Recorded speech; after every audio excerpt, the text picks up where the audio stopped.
प्यारे बहनों और भाइयों, मेरा नमस्कार स्वीकार हो। देखिए, अध्यात्म विषय में हम आपको आज बताएंगे कि पौरुष किसे कहते हैं। तो ध्यान दे करके सुनिए।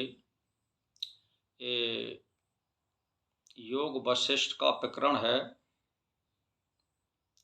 और भगवान राम और वशिष्ठ का संवाद है। वहाँ पर राम शंका करते हैं और वशिष्ठ उस शंका का समाधान करते हैं। तो उसके अनुसार मैं बता रहा हूँ आपको कि पौरुष क्या है। जिसके अवलंबन के लिए आप उपदेश देते हैं, इस पर कहते हैं शास्त्र इत्यादि से। वेद शास्त्रों द्वारा महापुरुषों के शुभ आचार से अति विस्तृत विविध देश धर्मों द्वारा समर्थित जो चित्त शुद्धि रूप और ज्ञान रूप अति प्रसिद्ध फल है, उसकी हृदय में अति उत्कट अभिलाषा होने पर उसको प्राप्त करने की इच्छा से चित्त में क्रिया होती है। उसके अनंतर इंद्रिय, हाथ पैर आदि में क्रिया होती है। तब पुरुष श्रवण मनन आदि करता है। इसी को पौरुष कहते हैं। यानी आप इसका अर्थ समझिए कि पौरुष पहले हमारे ये मन में विचार आता है और मन का संचालन हृदय से होता है, हमारे से, यहाँ परमात्मा का निवास है। और हृदय से ये मन में आता है विचार, और मन के विचार इंद्रियों में प्रकट होते हैं।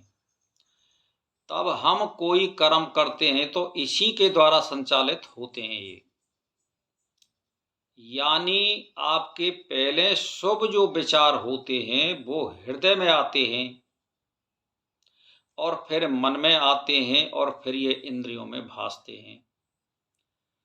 और पहले विचार मन में आएगा और फिर इंद्रियों में आएगा। ये हमारे हृदय रूपी गुफा से विचार नहीं आएगा। उसको अकर्मण्यता या अकर्म या अशुभ कर्म कहते हैं।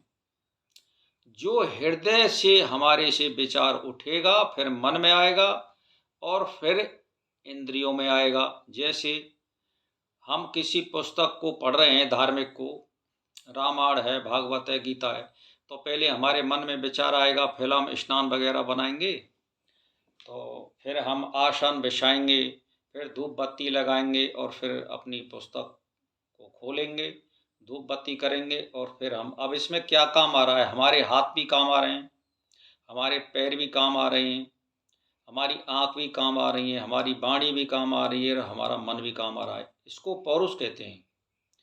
अब बात ऐसी रही कि अकर्मण्यता और अपौरुष में अंतर है।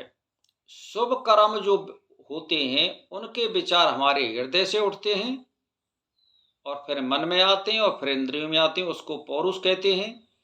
और जिसको अपौरुष यानी अकर्मण्यता या अशुभ कर्म होते हैं, वे हमारी हृदय रूपी गुफा से नहीं आते हैं। वो विचार केवल मन में प्रकट होते हैं और फिर इंद्रियों में आते हैं।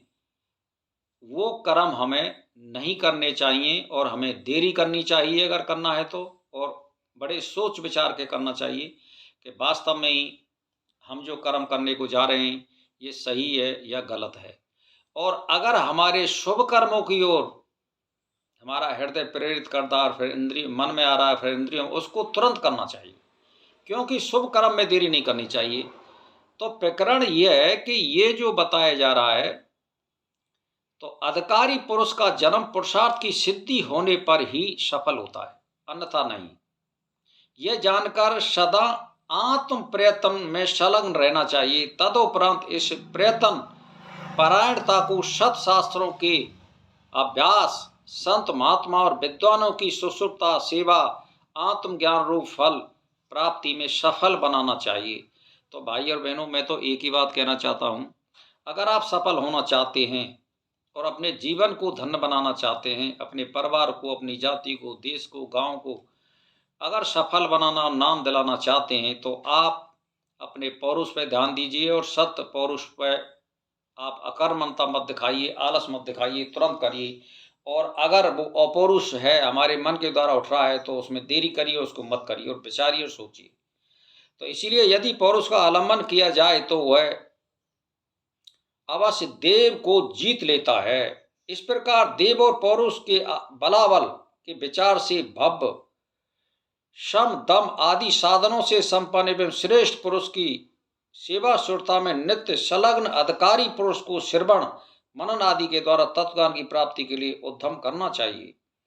तो इसीलिए मैं आपसे एक ही बात कह रहा हूं, अगर तुम्हारा अशुभ कर्म है कोई, जिसको भाग बोलते हैं, और वो आपको फल देने को आ रहा है, तो शुभ कर्मों से हम उसको दबा सकते हैं। भाग कर्म को ही कहते हैं, पिछला किया हुआ कर्म को ही हम भाग कहते हैं। और कुंडली के हिसाब को इसको नवम भाव कहते हैं, धर्म भाव कहते हैं और भाग भी कहते हैं। तो मेरा कहने का मतलब ये, शुभ कर्मों पे जोर दीजिए। तो भाई और बहनों, इसी के साथ मेरा नमस्कार स्वीकार।